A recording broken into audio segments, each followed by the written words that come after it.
آله وصحبه ومن تبعهم بإحسان إلى يوم الدين أما بعد فيا أيها الحاج أوصيكم ونفسي بتقوى الله فقد فاز المتقون وقال الله تعالى في كتابه الكريم أعوذ بالله السميع العليم من الشيطان الرجيم بسم الله الرحمن الرحيم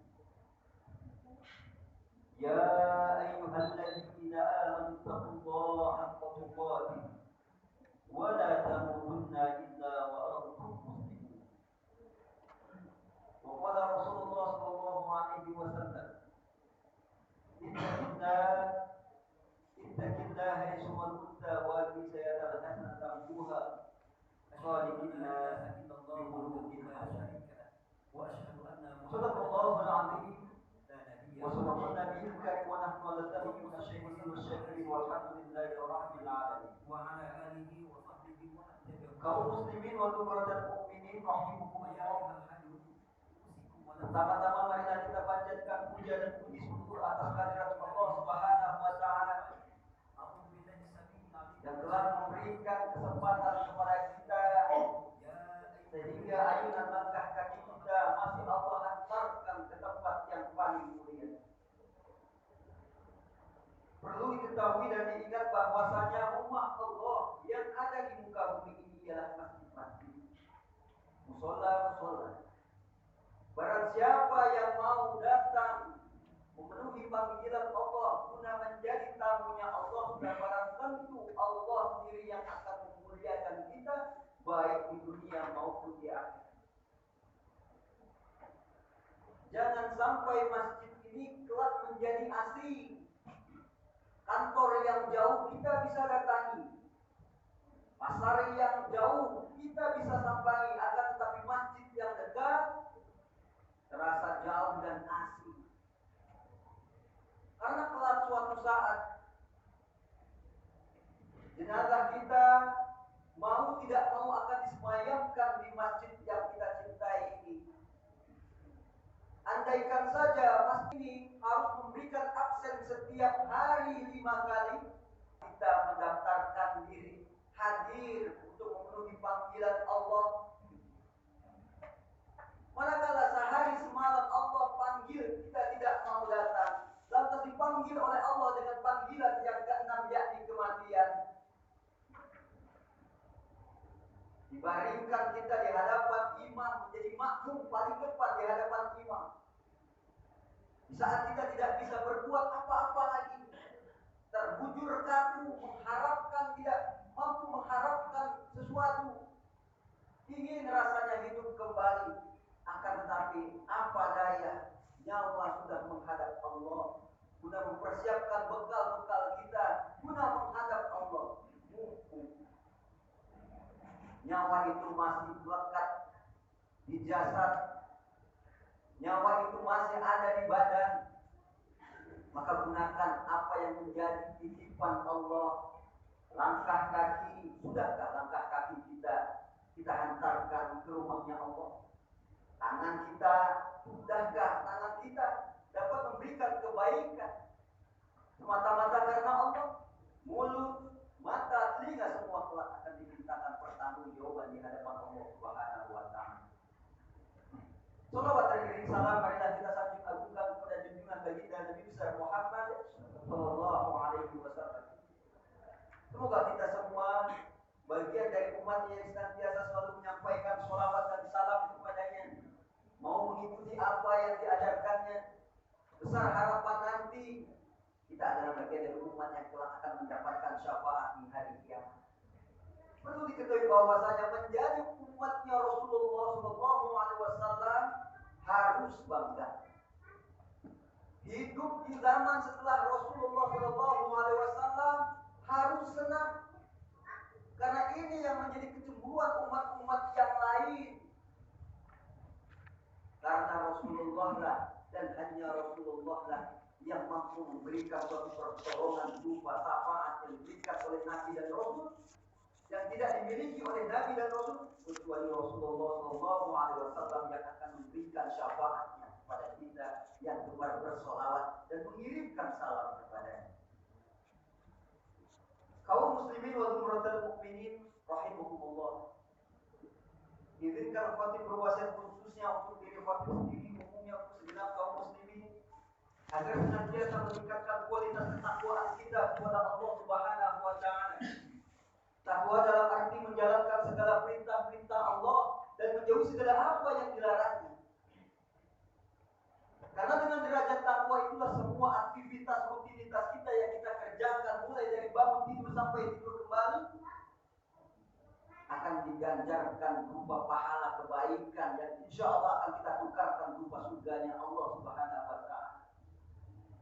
Sungguhlah hari ini kita dibuat letih, kita dibuat capek untuk memenuhi panggilan Allah, tidak ada gaji. Akan tetapi pahami dengan iman bahwasanya orang yang mau taat kepada Allah ialah orang-orang yang kaya.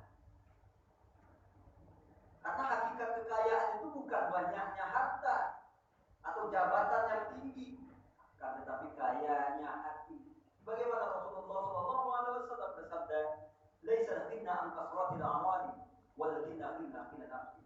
Hakikat kekayaan itu bukan terletak pada banyaknya harta atau kedudukan yang tinggi, akan tetapi hakikat kaya itu ialah kaya hati. Mampukah kita berbagi dengan ilmu, harta, dan kedudukan kita untuk kemaslahatan ini? Maka mengapa kita harus takut miskin? Padahal hati ini masih mau menyandarkan kepada Allah yang Maha Kaya. Toh semua adalah milik Allah. Hakikat orang miskin adalah orang yang hatinya sudah kehilangan Allah.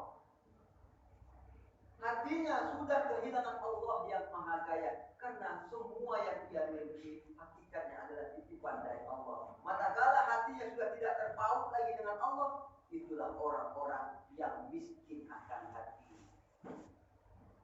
Kaum muslimin wa dzumratul mukminin rahimakumullah. Ada nasihat khatib yang kedua, yakni mengenai ada 3 golongan yang kelak di hari kiamat Allah tidak akan mengajak bicara. Allah tidak akan mengampuni dosa. Allah tidak akan memandangnya dengan kasih sayang rahmatnya. Bahkan Allah telah menyediakan azab yang pedih. Sebagaimana Rasulullah SAW bersabda, "Salasatun la yukallimuhumullahu fi yaumal qiyamah wa la yuzakkihim wa la yanzuru ilaihim wa lahum adzabun alim." Ada 3 golongan yang Allah tidak akan mengajak bicara kepada mereka, tidak akan menghapuskan dosa-dosa mereka, mengampuni dosa mereka, tidak ingin dan tidak akan menatap mereka dengan tatapan kasih sayang, dan Allah akan menyediakan azab yang pedih. Siapakah 3 golongan tersebut? Yang pertama, Syekhun Zan, yakni orang tua yang gemar bermaksiat. Orang tua yang sudah boleh jadi pensiun tapi masih gemar bermaksiat, berzina. Alhamdulillah, manakala kita sudah pensiun, yang dulu kantornya di pemerintahan sudah berubah, dialihkan kantornya di kantor terdekat, yakni masjid-masjid terdekat, musola-musola terdekat. Yakini bahwa hakikatnya kita masih kerja dengan Allah, walaupun akhir bulan tidak dapat gaji, tapi insya Allah akhir kematian, maka kita akan kelak ditampakkan semua hasil kerja, usaha dakwah kita, usaha ibadah kita yang akan diganjarkan berupa pahala oleh Allah Subhanahu wa taala. Maka yang tua, berpikirlah positif. Apalagi umur sudah 40 tahun, belajar untuk menginjak di 40 tahun berikutnya, 41, untuk hijrah agar semakin baik, memutuskan untuk meninggalkan sesuatu yang melalaikan. Manakala di usia 40 tahun kita masih terbiasa dengan kebiasaan-kebiasaan buruk, dikhawatirkan Allah kunci kebiasaan itu untuk menunggu di akhir hayat kita berupa akhir hayat yang jelek. Dia adalah yang mampu mengampuni dosa kecuali Allah. Dia adalah yang dapat memaafkan atas kesalahan kita kecuali Allah. Betapapun dosa yang kita perbuat, sudah barang tentu Allah akan memberikan ampunan sebesar itu pula. Sebanyak apapun dosa yang kita kerjakan, yakinlah bahwa Allah akan memberikan ampunan sebesar itu pula. Jangan lari dari Allah. Rahmat Allah jauh lebih besar daripada murkanya.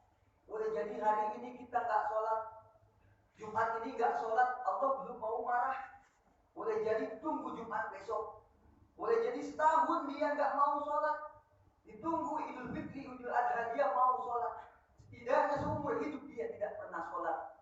Setidaknya ketika syakaratul maut dia mau mengucapkan istighfar, mohon ampun kepada Allah dan bertobat kepada Allah, maka dosanya insya Allah akan Allah ampunkan.